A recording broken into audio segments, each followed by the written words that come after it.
Olá, bem-vindos a esta palestra. Meu nome é Rui Malhó, da Faculdade de Ciências da Universidade de Lisboa e do BioEasy, e hoje vim falar-vos de filmes microscópicos, no sentido em que foram, primeiro, feitos em microscopia, mas cujas aplicações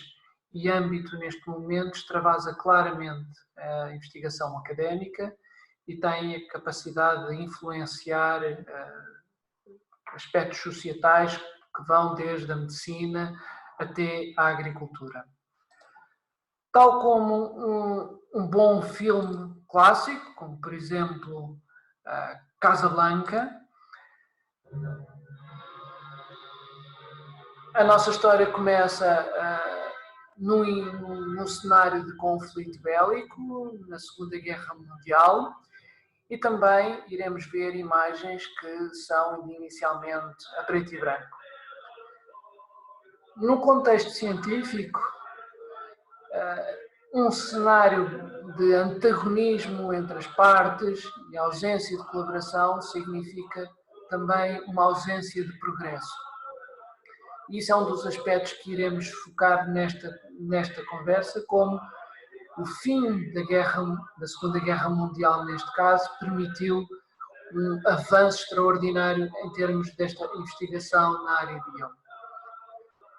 Se esta investigação começa com imagens a preto e branco, o desenrolar da tecnologia permite-nos hoje em dia ter imagens fabulosas também com cores, à semelhança de outro clássico do cinema, Star Wars. Aqui vem a luta com as espadas com sabres de luz, e estas cores que obviamente aqui que também são feitas por computador da mesma forma aquilo que nós podemos fazer hoje em dia, também graças às nossas técnicas de computação, e portanto temos vários tipos de imagens para vos apresentar. Dizia eu que a nossa história começa então num cenário de guerra, nomeadamente em Nagasaki, no pós-bomba nuclear e fim da guerra, e é neste cenário um pouco apocalíptico que um jovem investigador japonês, Osamu Shimomura, começa as suas investigações, não neste organismo que vem aqui ainda, que é uma medusa de seu nome científico, é a Quaria victoria, mas num outro pequeno organismo que tem propriedades de emitir luz e que vamos designar por luminescência. Então, o nosso primeiro personagem nesta história, então, Osamu Shimomura, que começa, como eu disse, a sua investigação neste organismo chamado cipridina e que tem uma proteína que é equarina, que ele mais tarde consegue descobrir, e a relevância dos seus estudos era tal que o seu orientador, neste caso ainda de doutoramento, viu ali um grande potencial e lá está, num cenário já do pós-guerra, desenvolve-se uma colaboração e Shimomura vai para os Estados Unidos, curiosamente para o país que acaba em termos bélicos de destruir o seu e impedir as suas condições de progressão no seu país natal, e dizia ele vai para os Estados Unidos. Um pouco mais tarde, enquanto Shimomura desenvolve as suas investigações na área da equarina, Martin Chalfie, também aqui nos Estados Unidos, começa os seus trabalhos sobre a estrutura e isolamento de uma outra proteína que se chama, ou que designamos por Green Fluorescent Protein, ou GFP em abreviatura. E ainda um pouco mais tarde, outra personagem importante desta história, Roger Tziane, começa a desenvolver sondas fluorescentes, ou seja, compostos que são capazes de, quando se ligam a um alvo, emitir luz de um comprimento de onda superior, que, por exemplo, são excitados com luz azul e emitem uma luz verde, e, neste caso, isso acontece quando eles se ligam a um alvo, nomeadamente, como aqui está representado nestas imagens, um íon cálcio. O que é que estes três elementos e estas três personagens têm em comum? Já iremos ver, mas deixem-me agora aqui realçar já um aspecto fundamental nesta história, e que é um apanágio da investigação científica e que é os trabalhos que de início são conduzidos de forma mais ou menos independente vão confluindo e vão beneficiando de progressos que se vão registando nas mais diversas áreas, portanto, desde a biologia celular, à biologia molecular e, consequentemente, a engenharia genética, à química de compostos, à física, que nos permitiu ter detectores para conseguir ver níveis de luz muito baixos, e à computação, que nos permitiu digitalizar estes equipamentos, torná-los de forma automática e depois permite-nos analisar um sem número de imagens a uma velocidade que há 2 décadas atrás, por exemplo, era impossível. Portanto, esta especialização das diferentes áreas leva a uma complexidade maior do sistema. Isto tudo é possível se houver colaboração entre as partes e daí há um grande benefício para todos, não só apenas para a parte da investigação científica, mas também para a sociedade em geral. Neste caso, culminou com a atribuição de um Prémio Nobel da Química a estes 3 investigadores pelas descobertas, quer deste par Equarina-GFP, quer pela sua possibilidade de utilização e detecção enquanto sonda molecular fluorescente que se permite detectar quase tudo aquilo que nós queremos ver dentro de uma célula e dentro de uma célula viva. Um pequeno parênteses para vos explicar só muito brevemente que estas propriedades de luminescência e fluorescência existem em vários organismos na natureza. Tem aqui, por exemplo, exemplos de peixes que têm proteínas que emitem uma luz, e daí o nome de luminescência. Essa propriedade também existe em plâncton, em microalgas, existem fungos e existe em algumas plantas, mas em valores muito, muito reduzidos que o nosso olho não consegue se aperceber. Ora, os estudos de Shimomura concentraram-se inicialmente então numa proteína que designamos de equarina. E o que é que esta proteína tem de relevante? É que quando se liga ao íon cálcio, ela vai sofrer uma alteração conformacional. E o íon cálcio existe na natureza, existe no exterior das células, e quando uma célula é estimulada, por exemplo, com a alteração da temperatura, do pH, etc., permite a entrada de cálcio, é uma resposta que a célula tem para sinalização, e neste caso, a absorção do cálcio, a ligação do cálcio a esta proteína, a equarina, promove esta tal alteração conformacional que leva à emissão de luz azul. Quando esta proteína está próximo da GFP, ou seja, da Green Fluorescent Protein, a luz azul é absorvida por esta, fazendo com que ela emita uma luz verde. Ou seja, temos agora então a capacidade de, quando irradiamos esta GFP com uma luz específica, azul, ela emitir uma luz verde. E porquê que isto é relevante? Porque, graças aos nossos conhecimentos atuais da engenharia genética, sabemos exatamente qual é a sequência de aminoácidos, portanto, a sequência de DNA que codifica o gene que leva à expressão da proteína, e podemos inserir esse DNA num vetor que é inserido dentro das células, levando a que essas células, agora não as da equarina, não as da medusa, Equoria, Victoria, mas qualquer tipo de célula que nós possamos manipular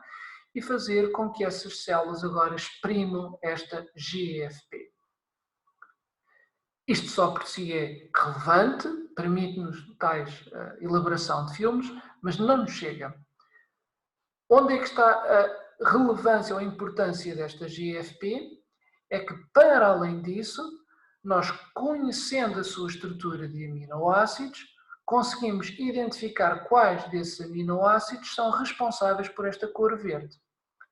E alterando com as técnicas de engenharia genética estes aminoácidos por outros, conseguimos hoje em dia ter várias proteínas que emitem luzes de cores diferentes. A estas proteínas corresponde, claro, um DNA específico que podemos inserir dentro das nossas células, fazendo com que uma delas exprima uma destas paletes que nos interessa assim exprimir dentro das células. Mas, com o avanço dos conhecimentos do genoma que nós temos e das sequências de DNA que codificam várias proteínas de interesse dentro das células, nós podemos fazer fusões deste gene da GFP com o da proteína que nos interessa estudar, produzindo assim construções moleculares como esta que estão aqui, que uma vez inseridas ou expressas dentro da célula, permitem mapear as nossas proteínas em estudo. Também permitem outra coisa, que é com essas mesmas técnicas de engenharia genética, podemos então fazer mutações, ou seja, alterações na estrutura da proteína que queremos estudar e ver o que é que acontece em termos da célula se tivermos a tal mutação. Por exemplo, podemos estudar, no caso de uma mutação que cause uma doença na espécie humana ou num outro organismo qualquer que nos interesse analisar, o que é que causa em termos celulares ou quais são as consequências celulares dessa mesma mutação. Sabemos também que há zonas das proteínas que as levam para determinados compartimentos subcelulares e podemos ver o que é que isso provoca quando fundido com o gene da GFP. Ou seja, podemos, por exemplo, tentar mimetizar em organismos onde tal não existia uma via biosintética completa para termos células que agora produzam um composto que antes não produziam, composto esse que pode ser relevante do ponto de vista daquela célula, mas também pode ser relevante do ponto de vista económico para, por exemplo, produção de um agente farmacológico de uma forma em quantidades apreciáveis e com um rendimento muito superior e, portanto, custos menores. Portanto, se numa primeira fase estes estudos se destinam a análises celulares e com tal microscopia, hoje conseguimos extravasar depois a importância desses mesmos dados. Com estas técnicas que nós temos hoje de microscopia, nós podemos ver não apenas uma célula e segui-la, como neste equipamento que nós temos aqui na Faculdade de Ciências, segui-la ao longo do tempo e do espaço, ou seja, com técnicas depois de computação, fazer uma reconstrução tridimensional da localização desta GFP no tempo e no espaço, mas podemos também, com outros equipamentos, seguir o desenvolvimento no tecido e depois mesmo num órgão inteiro e mesmo num animal inteiro, quem diz animal diz planta, num organismo, num ser vivo completo, e segui-lo ao longo do seu desenvolvimento. As aplicações aqui, como calculam, são enormes. Hein? E ilustro com um exemplo de uma raiz de uma planta modelo que nós utilizamos, que é Arabidopsis thaliana, uma pequena couve, e esta raiz está a crescer, no tempo vocês veem aqui assinalado, e veem que ela está viva, começa a desenvolver estruturas de absorção de nutrientes, e durante este processo vimos como esta GFP se distribui pelas diferentes células, e agora isto é para um caso, mas podemos então fazer esta GFP direcionada para vários tipos de proteínas que possam ter relevância no crescimento desta raiz e assim verificar o que é que acontece se temos uma mutação, se temos uma expressão aumentada dessa proteína, etc, etc. As aplicações deste tipo de tecnologia são enormes e, como disse, extravasam já claramente o ambiente meramente académico. Deixo-vos agora aqui com 3 exemplos mais sonantes.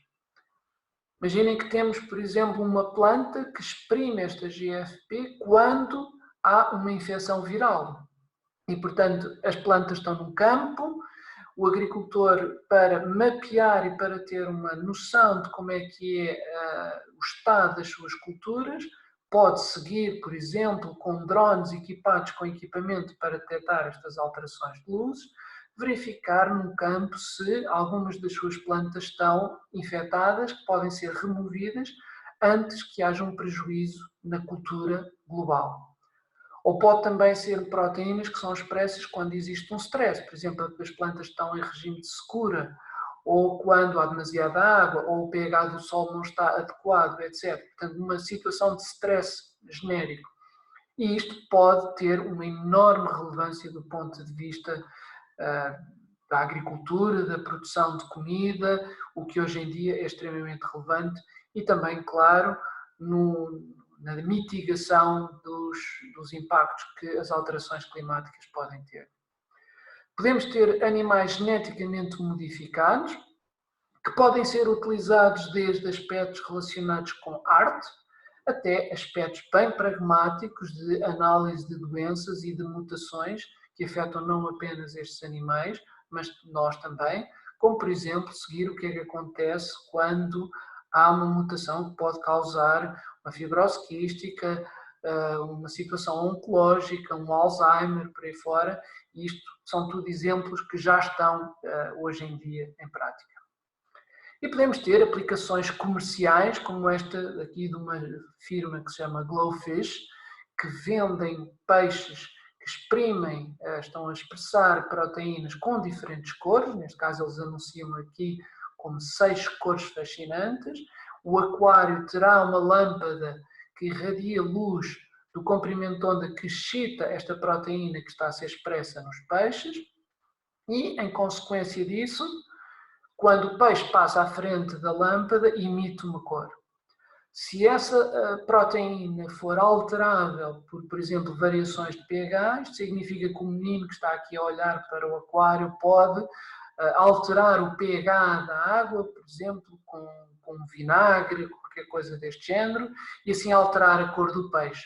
Pode, no limite, alterar tanto a qualidade da água que o peixe morre, o que faz com que os pais do menino, para o manterem contente e entusiasmado à noite a olhar para o seu aquário, vão comprar mais animais e, portanto, estimulem esta economia, o que pode ter aspectos facilmente questionáveis do ponto de vista ético. Portanto, são técnicas que, ao mesmo tempo que têm inúmeras potencialidades, também têm, claro, riscos acrescidos. Por exemplo, se estes peixes vivos são ainda libertados na natureza, existem formas de controlar isto, claro, e, portanto, são técnicas que não podem ser dissociadas dos aspectos éticos que devem conduzir a nossa investigação. E isto hoje em dia é tanto mais importante quando não existem apenas técnicas de expressar proteínas, mas, mais recentemente, surgiram técnicas que nos permitem editar o genoma destes mesmos organismos,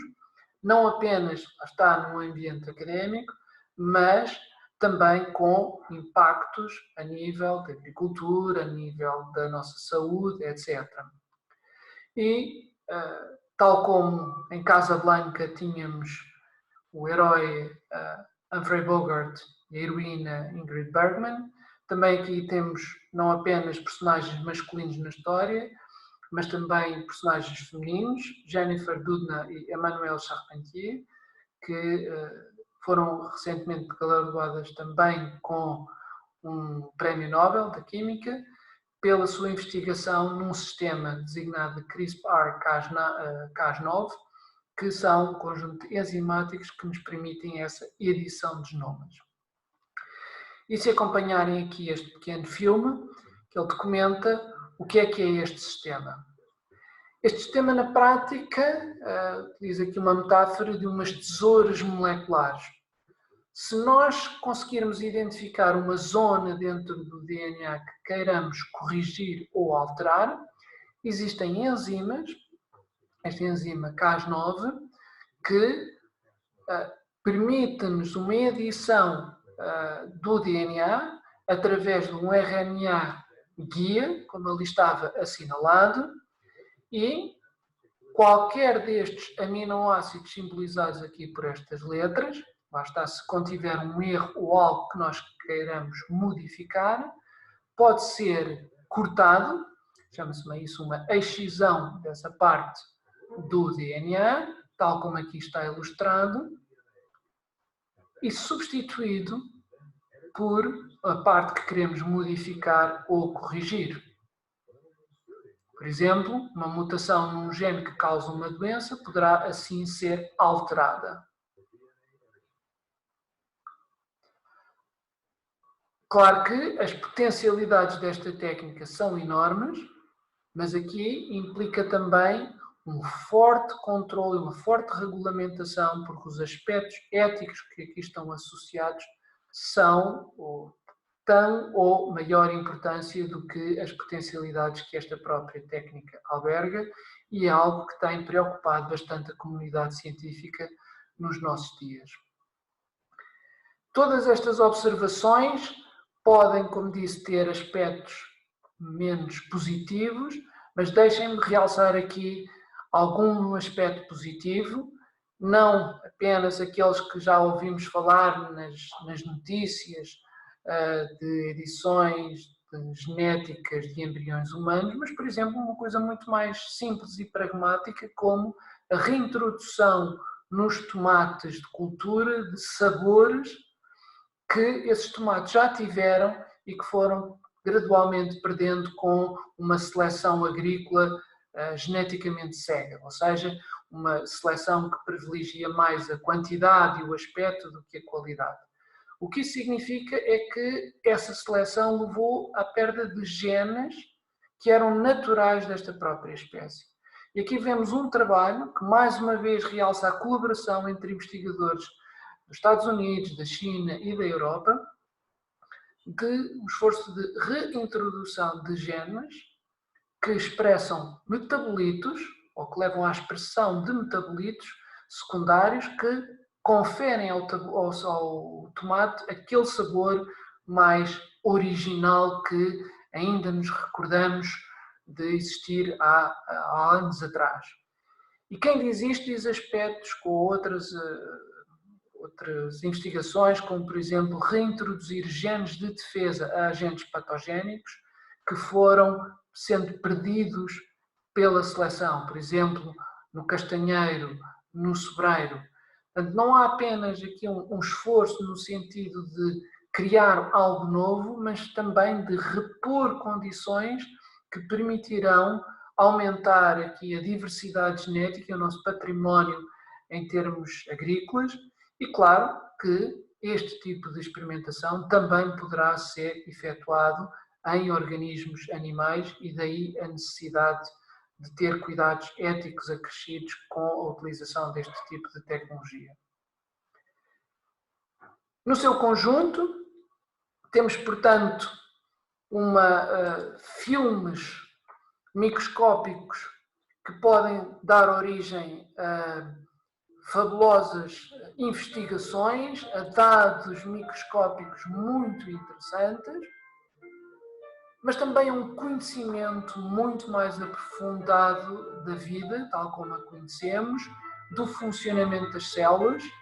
e essa compreensão do funcionamento das células vai certamente auxiliar-nos a melhorar a nossa qualidade de vida e a fazer face às alterações, quer do ponto de vista climático, quer do ponto de vista populacional, quer mesmo face a possíveis pandemias que venham a ocorrer no futuro e que assim poderemos estar melhor preparados. Este filme com o qual eu agora vos deixo é claro, uma animação por computador da nossa percepção atual sobre o funcionamento de células, neste caso de uma célula em particular. Esta animação não resulta de imaginação do investigador, dos investigadores, mas qualquer um destes elementos que vocês estão a ver resulta de dados que foram adquiridos ao longo de décadas de investigação, muitos dos quais com estas técnicas de construções moleculares baseadas nesta proteína, GFP, que por sua vez recebe luz da proteína equarina e que poderia ter sido de outra forma, mas que chegou ao nosso conhecimento por uma questão muito prosaica. A curiosidade do investigador, a sua motivação para estudar algo, isto começou por estudar algo que aparentemente não era relevante para ninguém ou para poucos. E isso realça a última mensagem desta palestra, a importância da investigação fundamental no desenvolvimento das nossas sociedades e no conhecimento que temos. Deixo-vos então com este filme e com os créditos finais que permitiram esta palestra, e muito obrigado pela vossa atenção. Uma boa noite dos investigadores.